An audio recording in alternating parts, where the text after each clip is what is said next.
On a invité à ce que la rumba. Nous avons mon atelier. C'est top modèle. Ah voilà, ok. Voilà. Donc, il y a mon ils ont terrain a été fait les bananes, Afro Congolais. Moi, je pense qu'il y a c'est taillé identité fixe.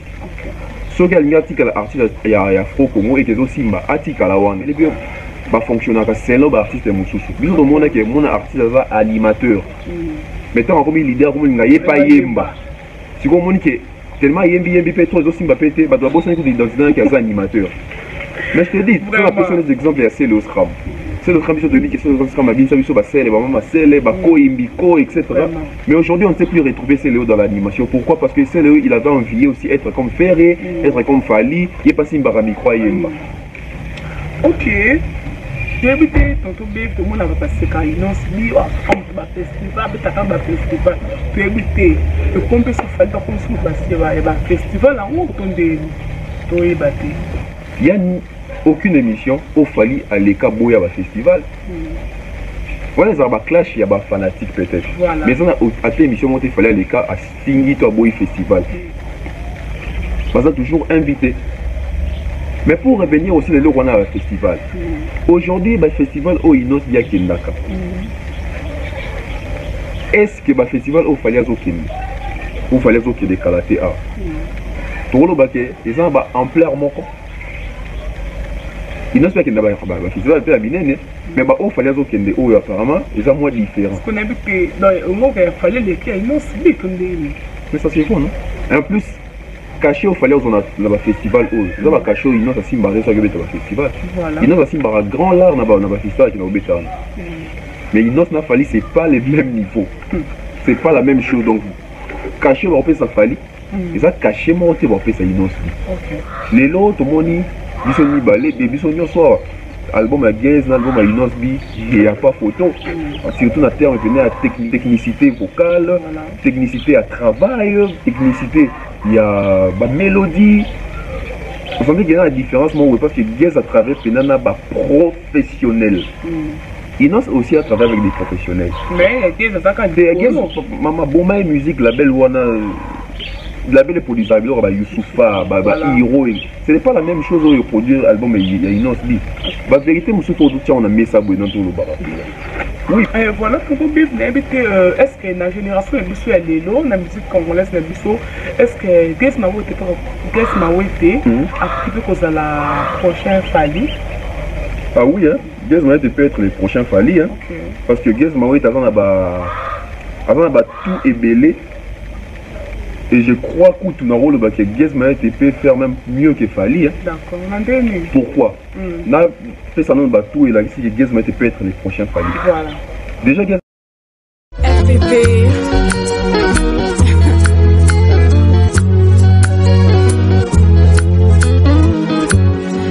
FPP.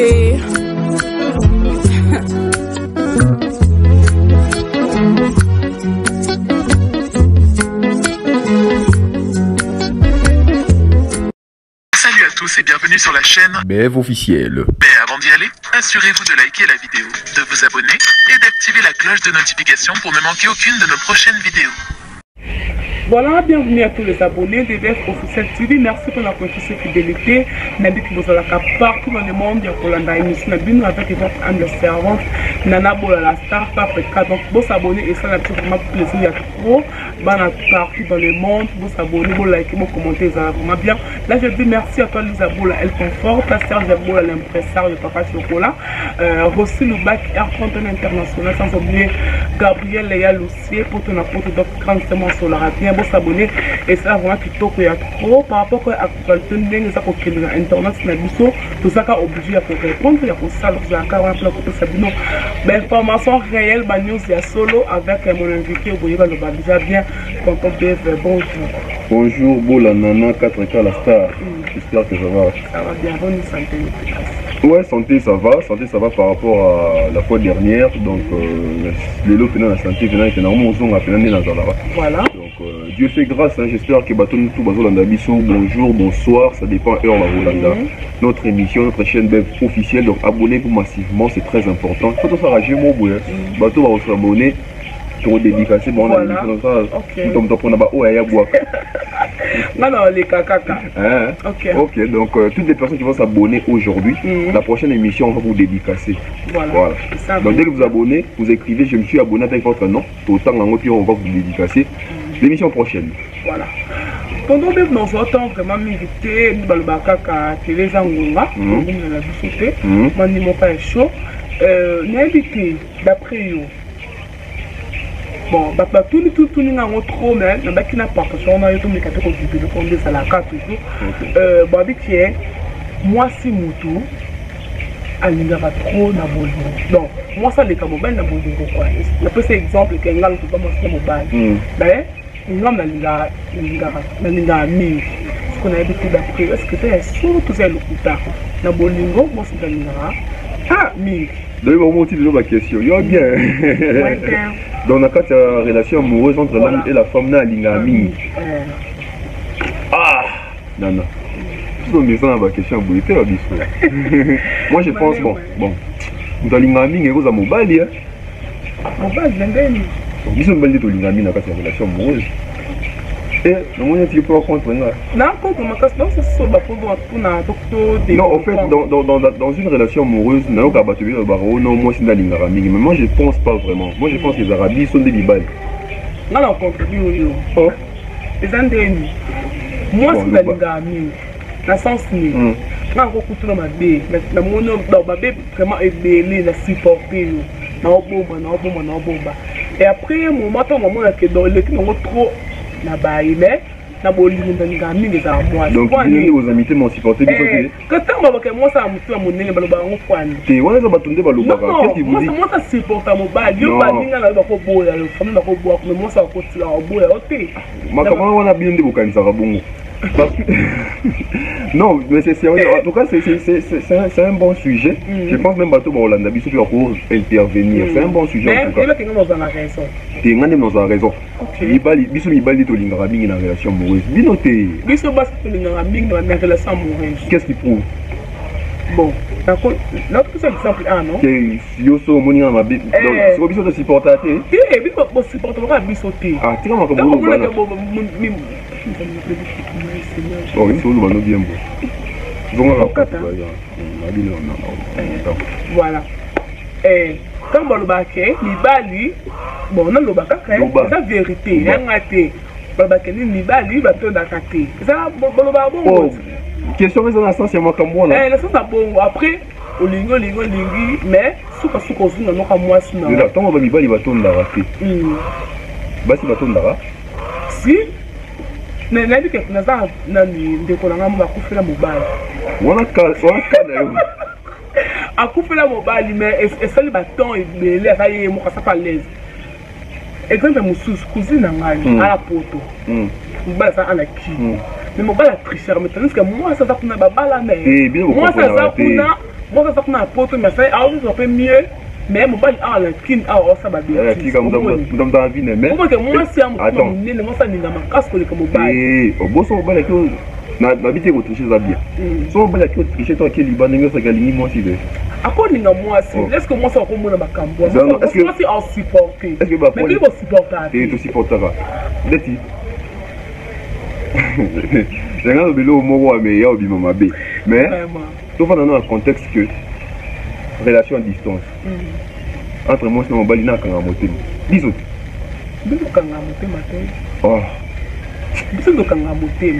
Pourquoi que nous tiens à ah, la tiens moi dans la qui n'a ça ah ouais bon ça ne connaît na ça na pas bon mais moi c'est vite à la confiance. Tu vois quoi bah moi. En plus c'est moi bisous basse dans la classe na casse pour comme une balle. Et bisous de bisous les cas. Ah ya. Bisous basse. Mais bisous basse confiance l'équipe à 100% bisous basse. Wanga boy. Ça me fait millier. Non, bana baza jaloux makati na kati ya relation mo. Ya bino basi. Ya biso te. Non, ya ba kamoro. Ngana roza la boito na relation na moni otam na master nga boito lebi. Bula mabeza te mais yo so moni na master na ta pire yo déjà. Obogi déjà makanisi. Bon, ouais, moi je pense que c'est aussi un problème de confiance. Voilà. Moi je pense que bateau c'est ça la confiance trop na bolingo ça faut biso ibali par rapport à bino. Yo au mona buna leki no bo déjà comme timbi, comme bolele ngai. Voilà, des et puis, et yo c'est-à-dire que son moto a triché toi qui est libanda qui a ligné moi si n'a été. Loin c'est long là. tant que c'est la circonstance moi les bidons super bas si bidon de me compliquer à biso nga rose en temps un petit exemple na rose en relation amoureuse na fille mo na mutu na qui va désir en tout de salinga na sengi oh mais moi genre mo wene tchao boya ya est-ce qu'on ça ni mais vu que ça moi c'est na yo te a moi c'est na ngai ba ai tinga ke mais okangi motema suka boss on va finir par kosala yango mais avant moi c'est na neni kana no pe karate parce que moi lobby boy na sens que bon de na kati yote est-ce que bi que soni mobile sengi moi si et que moi c'est non nazata musu disponible tout micro c'est que biso tout pour ça un problème te mais moi c'est soit sengi mobile bi que en tout cas micro tam musu boy akomo kanisi la aider c'est que linga sauter c'est que libanda donc bino bah tu continuer à ces jours voilà c'est sont aux gens tu vois qui pour la monnaie la profondeur de bien na bakao genre que ndeko bi que biso ba batu la ba jalousie par rapport que kolongo mobile na azaki to pour moni automba na to ça aussi moi si boye bas bando linga mo na sens wala que to ça moi qui jalousie mais bino de les cas makasi si bolinga ko mbela kito ko ani ba vile ba ebela bo ti bino vraiment mon commenter bon liker c'est absolument bien c'est un bon sujet voilà to développer à la prochaine to ko tambi la maman qu'on a actualité sur musique congolaise ah ok voilà l'habitude tonton bien d'après yo pourquoi ba musicien na biso ya awa ba musicien congolais na balbum na bango bana trop ba featuring mais tout le monde a plus ba musicien du monde na ba star ba featuring et bele biso a kin awa album ya non featuring exacté au moins ka yemo ko ma musicien na salika yemo ko ezala bon pour nous. Bon en fait moi je pense que ma caméra featuring ils ont déjà bien qui permettent à rabattre ça l'échange culturel, tout ça l'échange artistique, l'échange d'esprit artistique, d'écriture artistique, ma comme belé partie ça là à travers le featuring. Mais là on soulever aux gens qui question votre tout n'a raté. Pourquoi l'artiste est belé bas en capacité ça la featuring na album na bango. Et ça l'album ya rumba, et ça l'album tant sur les projets à Libanda. Au moins que l'artiste est belé bas ça pe na succès, bas pe na renommée, mais pour ça la featuring c'est tout un problème. Déjà, les problèmes se basent sur les carnets d'adresse. On dit que les artistes belé ba vous raison en cause rabato nga na rosa featuring té, la featuring sur ça c'est que ba changa poité ça pour ça carnet d'adresse té. Muto ça na carnet d'adresse hier on ça ba featuring. On dit les bato belé ba bita masura featuring car la légère car boy. Non ça featuring na tout tel et en tout cas featuring boy na boy. Featuring pour ça lango il faut d'abord bosser un accord. Accord wana eza ba accord moko très professionnel. Le ba featuring ebele ça mais ça pour après pour na loyenge pour batu ba mona. Mais tandis que featuring eza le rondé dans zo makambo ya carnet d'adresse. Au moins le artiste ebele ba bima ba danger tout ça. Mais libanda peut en sous ba yeba na artiste sous tout artiste na ba yebi bango te. Parce que ba ça fait featuring na mutu oyo aza na makambo. Yo na succès na makambo te okeluka. Tu vandi ka alboelelo, na pese exemple moko aboé. Par exemple non ça artiste ni faut choquer ba tout fait vas-y bon vas-y chaque Congo faut choquer dans côté chaque Congo les là qui senga Davido featuring et c'est impossible parce que Davido bolinga bata la chaque Congo au dimat na réseaux sociaux les anini succès les anini banze les anini buena boy biloko tout ça nyo sona et contact ya mon artiste est belé lelo ba kana discours que featuring wana eza pona ko tchaba tout poids. Et ça discours à bateau a dit qu'il y a une occasion, une opportunité parce que premièrement il n'est pas connu, Azan a carnet d'adresse, Azan a label à Malunga, Azan a producteur, Azan a manager, habité à Kubandawa, Rusukawapi. Tu veux dire que c'est pour ça la Bastille, il y a l'album de TikTok musique. Pour ça mais oui, au sein de la tout ce que je fais featuring. Parce que le featuring, c'est un apport dans la carrière, il y a tout dans l'album, il y a tout. Comment ça s'appelle un producteur à ma casse? On s'appelle un producteur, on va carnet d'adresse. C'est ça, carnet d'adresse n'est pas problème. Donc voilà. Voilà. Mais tu as vu qu'il y a une autre bien s'appelle moi, petit par rapport à Bissot, non? C'est une superstar.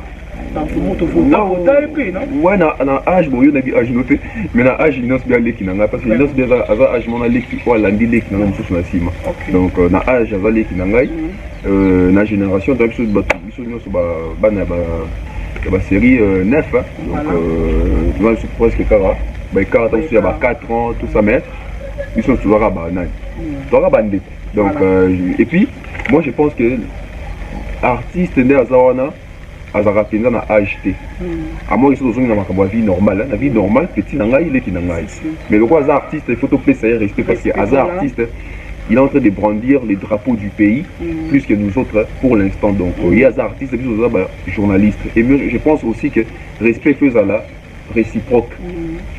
Artiste, il faut respecter les journalistes. Les journalistes, il faut respecter les artistes. Donc, je crois que c'est le plus important. D'accord. Mais comment peut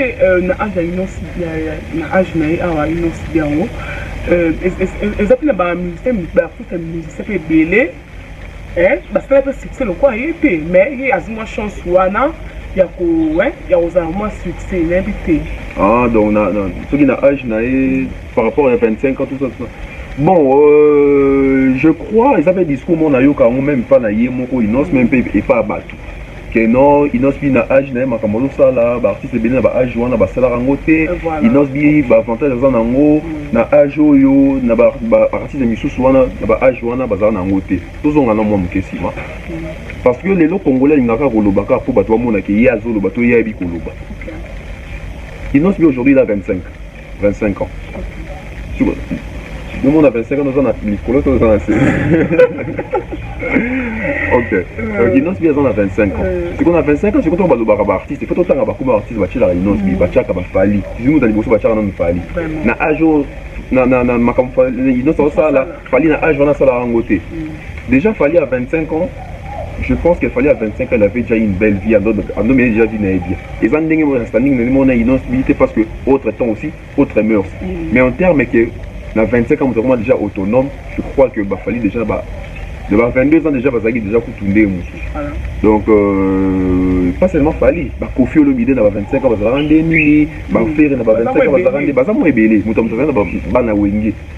Bango banda kutu so bambi to akutu na ba vingtaine d'âge donc ça ya bango yokala peut-être parfois ya innocent de yokani lelo effectivement parce que les autres ont internet les autres ont YouTube les autres ont na ba réseaux sociaux les innocents sont ba poster ba jibe les autres obi m'appelle habitant sous na année kingandi to tozaka ensemble na somba mutu kama boy donc ma sané de ba témoigner mais biso beto robo parce que tout monde a mais les problèmes aujourd'hui avec c'est les problèmes c'est quoi c'est les réseaux sociaux ne mutu sangisa ziko makambutu les autres sa visibilité na makambo belé parce que trop le bapé que inos bi les deux pas baba qui inos bi a outa orchestre moroté mais a excellé mais inos bi a outa na compétition au batu ba voter pour exceller donc moi je pense que mutam dans la place na mutam dans la particularité na inos bi sur la musique na inos bi à la distraité à la congolaise ou à la quinoiserie. OK.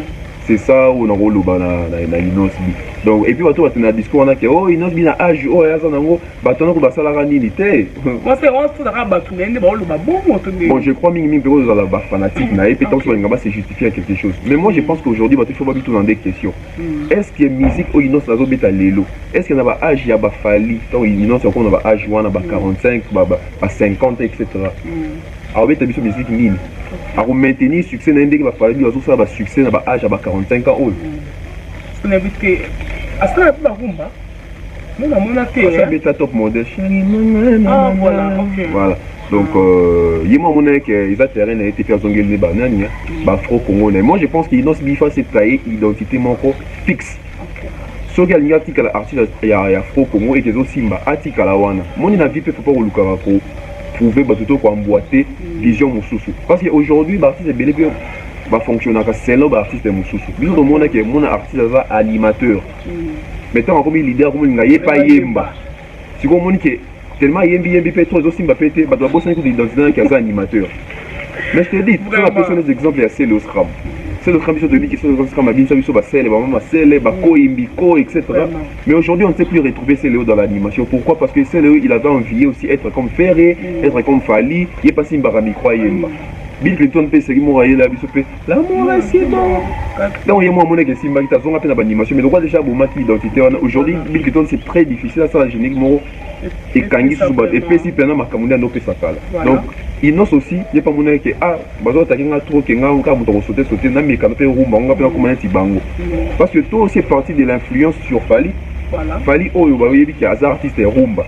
Mais fali yango er mo bonga na animateur esimbaka, er mo bongani yuplier esimbi, er mo bongani rappeur esimbi. Et tout le monde aussi veut être polyvalent tout en oubliant que muta muta ba capacité na ba talent na ye. Donc voilà, moi je pense que sauf que dans le album Mortel 06 apparemment il doit miser que na trop pour na rumba. C'est pas ébi que terrain on est à terrain na été. On est côté que la ba Kofi, ba Fali, ba Ferré, ba héritier Watanabe donc. Voilà. Doit changer na état de ka bon ouais. Atikane na afro nani na afro Congo na. Et puis les aussi mbako to na donc on va continuer dans style na yo c'est très bien. Pas comme sous parents. Voilà, comme écoute parents donc faut payer attendre la peine de texte ba nzembu na tout ça. Mais yo kangaye. Ah yo kangaye. Donc question photo se pose là. Style oh ba inos bazo beta lelo est-ce que na ba cinquantaine d'âge ba robeta tout style ligne parce que ils ont ba âge fait si ba na ba style lango. Lelo so moni pe que fali amu chapé rumba a chepé na côté parce qu'ils ont compris que nazo évoluer pe na âge ba public pe ils ont changé. OK. Débité tonto bé que mon va passer quand ils n'ont mis à ba festival ba ta ba festival. Débité le compte se fait pas comme si ba festival en haut tonde to yebate. Oui, hein, parce que tout le monde dans la communauté, dans la page à polémique, etc. C'est car Inos, il y a un festival, il y a les rois des festivals. Mais les autres, tout le monde qui est fallu pour paper. Très attendu dans 4 festivals. Hein, donc, toujours dans l'histoire déjà, on a la couleur café, donc on a un carnival, ils en a UK. Donc, fallait pour paper tout le monde qui est festival yango à Robé Tango. Si vous bateau bandé pour benga Inos les rois des festivals. Moi je pense que moi les lots na vie bah comment c'est cas to takine mutu ceux qui ont peut-être opportunité donc on va faire des opportunités et donc on est comme bien mais dans sens ni dans le locaux les lots bateau bateau ya ba featuring donc tout bête ma solo to ba ça ba featuring comme bien bateau ba bandé ba français tant bandé ba français et comme on va commencer là et comme bien il y a aucune émission au Fali à l'écart boya ba festival. Voilà, ça va clash, il y a des fanatiques peut-être. Voilà. Mais on a à cette émission, il fallait les cas à Stingy to Boy Festival. Et puis il faut faire la différence, il y a des festivals. Le festival où il y a ça qui est d'accord. Est-ce que ça au Dimat, moi on a un festival où il fallait à Zokende. Il y a aussi une nuance. Parce qu'il y a festival aussi et festival. Et en plus, il faut regarder le roman comme biso, artiste na biso. C'est bien, dans mon réunion, c'est qu'il y a une pour responsabilité biso dans le festival. Falipe, Gez, Mawete, Robi aussi. Bateau qui n'a quand même un festival avec ici Bangouane. Et c'est le roi Mouketer. Mais pour un biso, on peut partir dans le soba créer un festival, c'est pour un biso art. Parce que toujours invité. Mais pour revenir aussi, le roi a un festival. Aujourd'hui, le festival au Inos Yakindaka. Est-ce que le festival au Falias au Kindi ou Falias au Kindi Kalaté art? Pour le baquet, ils ont ampleur moko. Il ne sait pas qu'il n'y a pas de festival, mais il fallait que apparemment, ils ont moins différents. Parce qu'on a vu que dans le moment il fallait les cas, ils n'ont pas de mais ça c'est bon, non? En plus, caché, il fallait que le festival, ils ont caché, ils n'ont pas simbaré sur le festival. Ils n'ont pas simbaré grand l'art dans le festival qui est au béton. Mais ils n'ont pas fallu, ce n'est pas le même niveau. Ce n'est pas la même chose. Donc, caché, on peut ça fallu. Ils ont caché, moi, on peut ça innocent. Tout le monde a même en termes de production, il y a des contrats, il y a des cachets sur les artistes, il y a des Québec à Libanda. Tu as caché dans les alicolo, ma casse de quoi tout. Donc, ceux qui ont bien ici, on a 4 festivals, on sait que maman là là. Tu as un fou historique que 3 minutes, il fallait être dans le stade ou en ouverture, 250 000 balles. 3 minutes. Donc, aujourd'hui, moi, je pense que la musique fonctionne pas en termes de trafic d'influence, mais en termes de rentabilité. L'artiste, il faut gagner. Donc, les gens ça na bango. Et puis, tout le monde va festival les bandits pour na Fali. Donc, moi, je pense que les ouvertures, il y a Makaboupe sous Ebele. Et il faut marteler là-dessus. Et aussi, il faut féliciter Bateau avec le festival. Mettre Nosbi, Gez Mawete, tout ça, tout ça. Parce que, ils ont un moment, mais bien, au bout, il fait biso banane. Et puis, voilà, à l'écart, le banc, biso peut les quatre émissions, mon vote au baquet, festival. Non, non, non. C'est pas n'importe quoi. Clash na bango, Facebook, ça va mettre ça, va combo, tout ça. Ça va ça. JB Pomo, les pères de la promesse. y a pas de match. Il n'y a pas de match. On a mis comment Balongo, père de la promesse, les fils de la promesse, Ferré. Dans les fils de la promesse. Gaz Marie était les rois de cette comédie. On a été comment on va voir en gros. Les rois de la distraction des années. C'est Léo, c'est les rois des interviews. Tu peux ça par rapport à mon image à moto. Bon, ça dépend. L'image au reflétarné, on peut se combattre. Ok, d'accord. Voilà, tonton Biv, donc on fait toujours d'ailleurs. Donc, l'abonné aussi, il a déjà vu ça. Mais est-ce que Gaz Marie était. Comment on se voit? Comment qui Gaz Marie? Voilà. Mais tonton Biv, est-ce que Gaz Marie était à sa faible sans tricherie et les à côté? Bon, c'est là, Congolais, c'est là, parce que les musiques, il faut que on a la haine, monsieur. Dans la moni, peut battre le barabongo. Donc, Gaz Marie était à sa faiblesse, sans tricherie, sans clash, sans polémique, sans les à côté. C'est comme s'il est faible. Déjà, il faut que Kino dans la façon d'abord de faire, il y a la polémique, il y a la rentabilité, il y a succès. Aujourd'hui, les gens veulent mettre la carrière de Gaz Marie et la carrière de Inosbi et Zandé Moko. Je m'explique. Bon, on a compétition, voilà. Moutamtaza la vision. Aujourd'hui, Inosbi, sur l'Elo, a fait succès, à ma casse, il y a communé l'Obama par rapport à l'artiste Belé, c'est parce qu'il y a une guerre qui n'a fallu ou pas. Les autres ont été solo, il fallait à commander une unité de mesures moroboué. Ceux qui m'ont dit que ça a succès, il faut y en avoir. Il pas fallu ou clasher, tout ça. Les autres, il faut féliciter l'artiste, on a succès, mais sans pour autant clasher fallu. Non, ça a succès. Donc les gens pensent que Basola déjà bien, non? Voilà, Basola déjà bien. Donc au moins donc pendant ça a succès, les gens quand il faut clasher fallu. Quand ça a succès, ils ont fait tout la famille. Ils ont tout la famille, ils ont clashé la famille. On a succès, si on bat tout le temps, on va faire des sons tricherie. Tricherie net mime. Google Ads. Parce que sur les Google Ads, Gaz Marie était. Là, Google Ads, on a pratique, on a trop.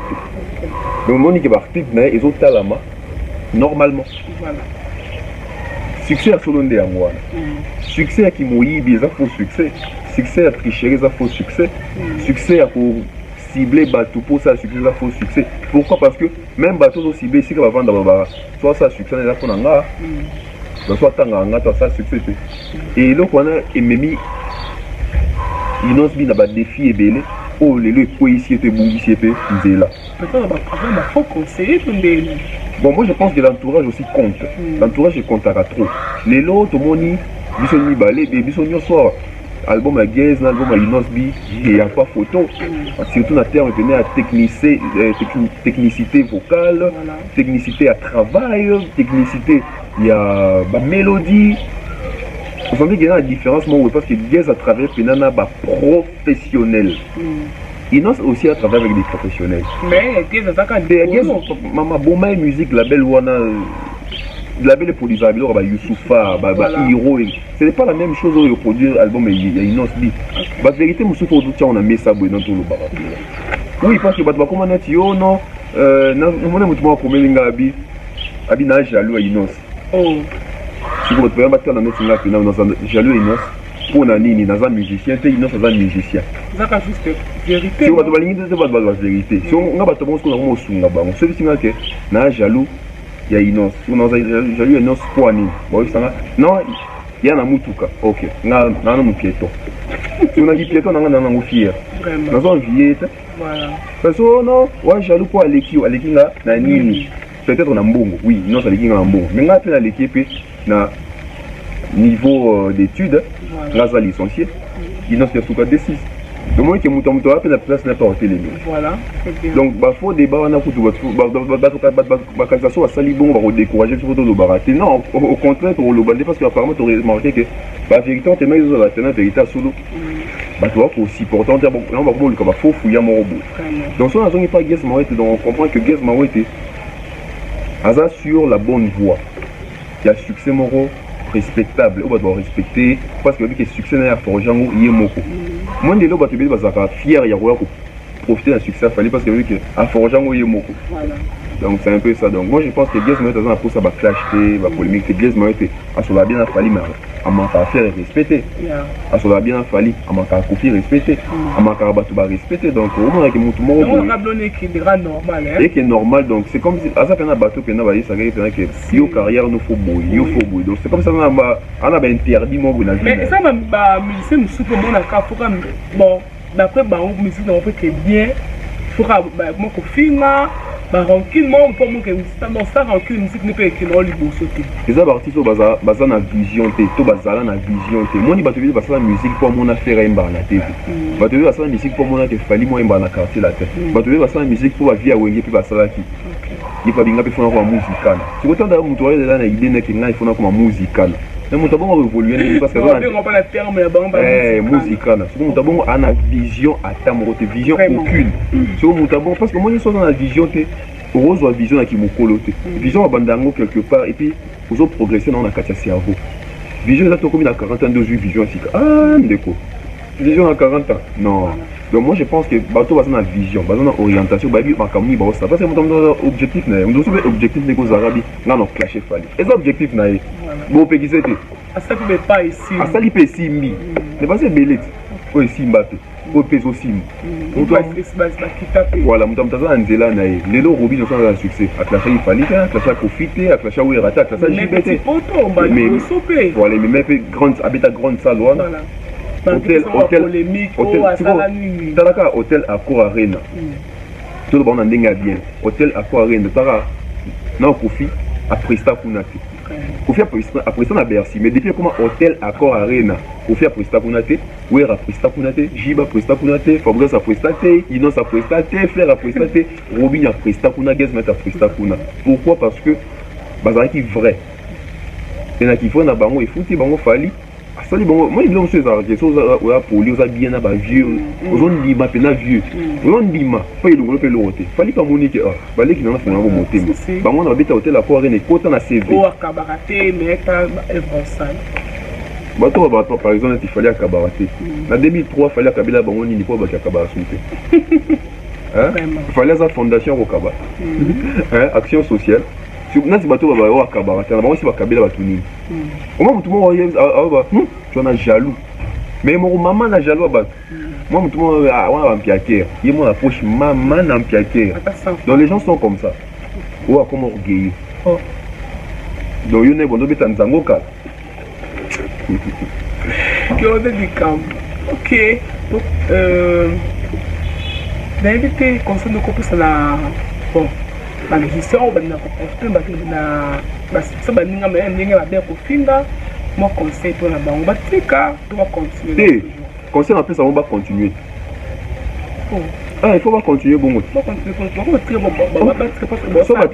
so batiki bayo comment ba artiste mususu te mo banena polémique tango tiki boyo zo kana souté vaut mieux pas continuer na banque parce que et comment que so inga na sila boyo ça pour tonton beba pesa nga conseil mo bana tika makomna ndo sala ndo mimanga bien na boyi nanga ko mawo bando sala nga ba prière na banda kuna bango parce que moi dit bango mo so ba sa conscient que musala basala ka ba belle famille ba na basi ba na bana mais apparemment ba artiste na biso ba se comportant net ba na moto on est ba na moto ba zanisi ba mo ba na ba levi bana pas na ba devi donc tant abimia que ça musala vimo atiki na ndako donc on dirait sur akufi na ye ba ya ba loko ti ba pesi vi atiki na ndako donc ba artiste ba za bon donc ba se comportement soit mi check les artistes comme ko se comporter neti ana famille te ana belle famille te na ba to ba ebiete donc bref pas encore musala vraiment quoi pas zongo musala batika makamo luka ba succès na ba sima ba c'est pas très bien parce que so luka succès na sima ya mutu mutu na aussi la yo que luka succès ba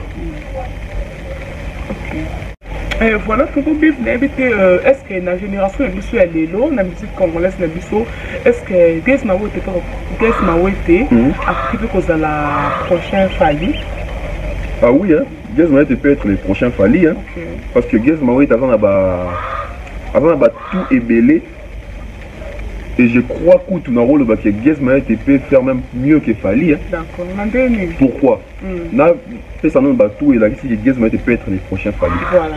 Déjà, Gaz Mayotte, il chante bien, il a une très belle voix, il sait chanter, il sait danser, il est beau, il est mignon, il est romantique, il a un mélancolisme dans Katinaye, aza na discours moko vrai biloko na tangi awa oretrouvant pas Fally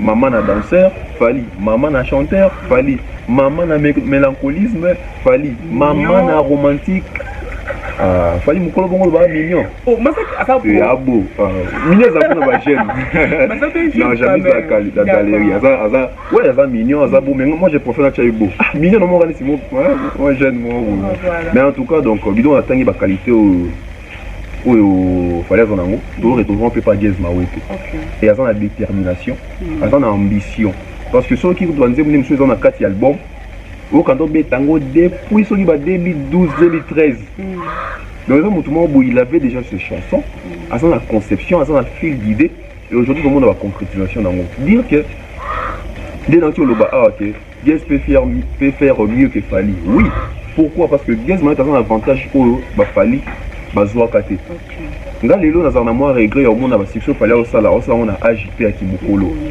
admettons que Fally peut pas déjà va succès au abandon on est à 25 ans lelo Fally nga za la loin au savate mais lelo ba Gez diko opportunité baza nango ba Fally bazwa ngote ba Fally ba kutana réseaux sociaux pene za la raté musique na biso ka ya Kinshasa o ya mo retourner na Kofi tout ça mais Gez Mawete aussi une opportunité les YouTube et les réseaux sociaux les TikTok Instagram tout ça public peut changer et les style de musique oh Gez va écouter dans ça style de musique facile il y a s'adapter dans en termes il y a koteka en termes il y a visibilité en termes il y a téléchargement en tout cas c'est vraiment la génération 2.0 où Gez a écouté dans voilà pourquoi je dis que Gez est un peu plus avantageux que Fally Azaki d'avantage, puis Azan avantage, pourquoi? Parce que Azara a déjà une vision, il y a style moi Libanda dans Moutou.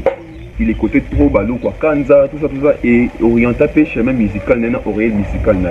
Il y a moi ça les deux qui tant fallait écouter une génération où il y a 2.0. Moi banzem où il y a français etc tout ça.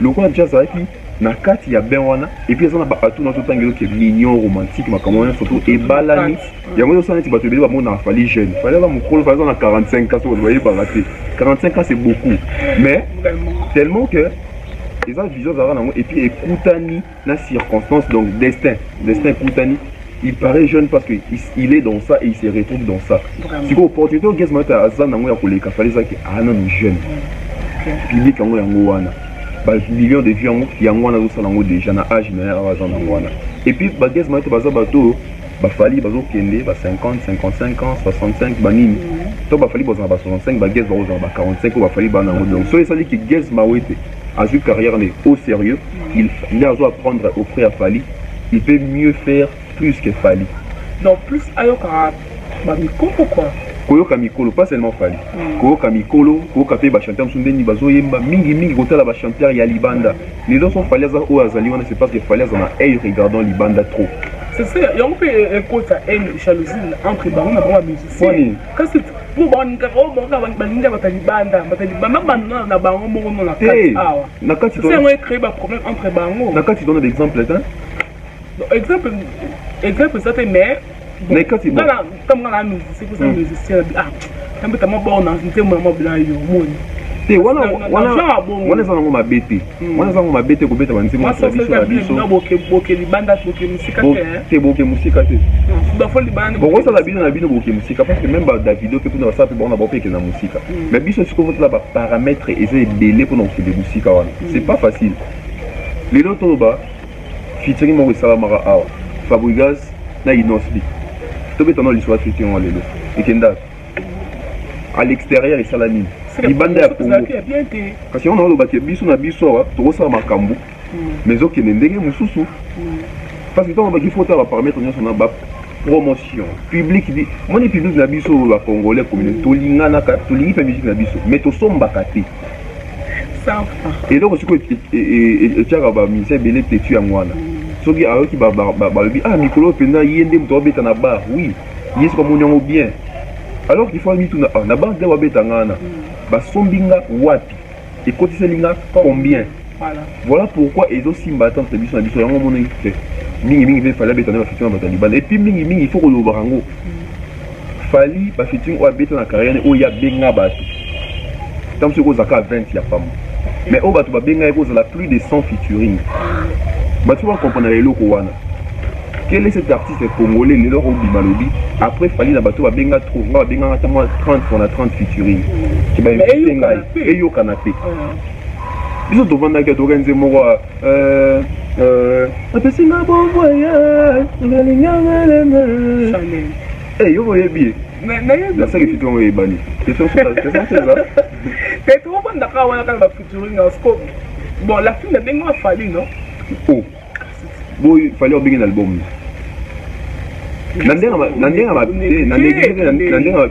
N'importe qui. Donc, il fallait bien n'importe quel album. Ok. Non. Parce que moi, les vidéos, ils ont un très professionnel. Les gens, on a mon bateau, c'est plein de respect. Pour un il fallait. Moi, qui a cabareté, comment ça, l'album urbain, mais on a bien GSD, mon dit bouté. Non, c'est pas encore les moments. Il fallait être en train de tailler un chemin. Et ça viendra. Et quand ça viendra, au moins, il y a bien mon cap pour hasard. Oh, maintenant, on a bien un bon, il faut bien un bon. Donc, Guess Maro était l'élo. Cet album a bien il a surpris tout le monde. Et il a bien album à Guess Maro. C'est ça. Bateau, on a fini la Guess Maro. On a fait cahier. Bateau, on a battu. Bateau, on a battu. Bah on va justifier ni muscle za kitoko ceux qui featuring a bien déjà na VG Dream tika na yo oh ok bah ça peut aller oh yango te bima ko pona ko annoncer tika ceux qui featuring a bien na ki black matoy en tout cas donc Guess Maro ta zonga ndisiko abanda promo parce que na moni fali ya bandi déjà promo moi, je déjà une émission, moi, ça doit falloir abandonner déjà pour moi. Donc, Guess Maro, tu fais profiter bien ça pour moi. On rappelle dans ça là. Parce que le qui est oppose des adversaires naïs Zali puzzle. Album il y a Guess Maro. Sur ce, je vois comme ça, il y a Sylvie Mawete. Voilà. Depuis les États-Unis. D'accord. On a invité. Est-ce que bon, dans mon nom, musicien est plus bas, c'est plus awa. Mais quand on manque à prendre un succès. Comme ça, promotion vraiment bon moi ça là. Moi quand je me prends une bosse ça mais maintenant ce que moi peut faire là. Mieux placé au lit, quand on l'oublie à Babylone. Ouais, quelque part ça rappelle une négligence père d'artiste hein. À moins qu'il y a comme un succès bon, ils ont succès dans le ballon comme ça là, et bêta kaka. Ils ont fait des erreurs et belé mais m'a rappelé na ba flop mais m'a rappelé na ba raté tout ça. Mais c'est quoi les gens sur les amis. Pour ceux qui sont fanatiques non, ba fanatique na yo. OK. Moi, je suis un fanatique, non? On s'appelle, au côté de Chiraou. D'accord. Succès. Donc, les premiers, c'est que les artistes, il faut s'appeler fort et créer des fanatiques, des fidèles, des bango. Parce que fanatique, n'est pas lié à Ramutunzemu. Artiste, n'est pas lié à Ramutunzemu. Donc, artiste, on est artiste, à lié à Ramutunzemu. Bilo, lié à Ramutunzemu, la Bible. C'est que clip est lié à Ramutunzemu. Et donc on a battu les bâtiments dans le clip et l'ingisa. Je pense que le clip est plus à la forme dans le zémo. Public, l'ingisa peut battre le zémo.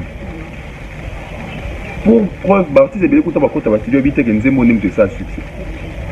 Alors il s'appelle 15 chansons. Mais dans ce cas, deux zémo de yoka ni ma casse, il va l'ingénieur ma casse. Mais dans ce moment, plein d'autres contenus dans le zémo où ils sont mais zémo on a fait et réussi pour prouver que l'artiste est l'ingisa de zémo. Les fanatique. Et dans l'histoire, il y a fanatique de l'ingisa de zémo. Donc voilà. Quand tu clips pendant le jugement, tu as fait un bateau, un clip très bien réalisé. Donc voilà. Professionnalisme, il peut primer dans un clip, non seulement dans ma qualité, mais même dans un clip aussi, il faut primer. Moi, je travaille bien ça là. Ah oui. Voilà, nous sommes presque à la fin de notre émission. Nous avons été vraiment branchés par le monde de Kolanda. Donc ça marche à quoi? Nous avons été vraiment branchés partout à Kolanda. Émission de Bissou Alido. Aux élèves avant vous que c'est nous mettre pour remettre un peu de sujet à la prochaine émission. On a invité quelques mots à dire qu'on a pas de merci à toi une fois de plus donc merci comme ça à César Amani César sponsor officiel de la chaîne YouTube officielle. Je vois comme ça Maman Flo hein, Idée Clarisse, je vois comme ça Flédou Loubenzi hein, l'honorable Prince Tukuzu, Kelly Charoston, Fiston Coloqué Zapatero et à Maman Prudence. Je vois comme ça Théo Maïla Bibliothèque à musique à Congo, JP Batifina Lyon hein, Chouchou Botems, je vois comme ça Anicia Cardozo, Stéphanie Mac, Gigi Bayonne, nga so andi Boaka. Oh là là. Oh là là. La moins cerveau est pété. Ok, voilà, merci pour la confiance et fidélité. Vous avez vraiment branché. Il y a Kolanda Bissou, l'émission de Bissou Allélo. Là, je dis merci à Fanny Zabola. Elle conforte, vous êtes sur le défaut, donc vous s'abonnez massivement. Et c'est absolument plaisir à la prochaine. Oh, c'est là, oui. Au même temps, oncle Chico Moucheni, oncle Chico Moucheni. Vous savez, oncle. Ouais, oncle Stone Mwamba, donc je vois comme ça. Bishop JC Chibaka, depuis le Canada, oncle Nanga. Donc depuis Canada. Sans oublier Tiesco, tonton Francis. Anniversaire de Kalaki, mais on s'en anniversaire le 23 mars. Tonton Bev est né le 23 mars. Je n'attends pas vos souhaits, j'entends les cadeaux. Voilà, retrouvez-nous à la prochaine. Bye. Bye bye.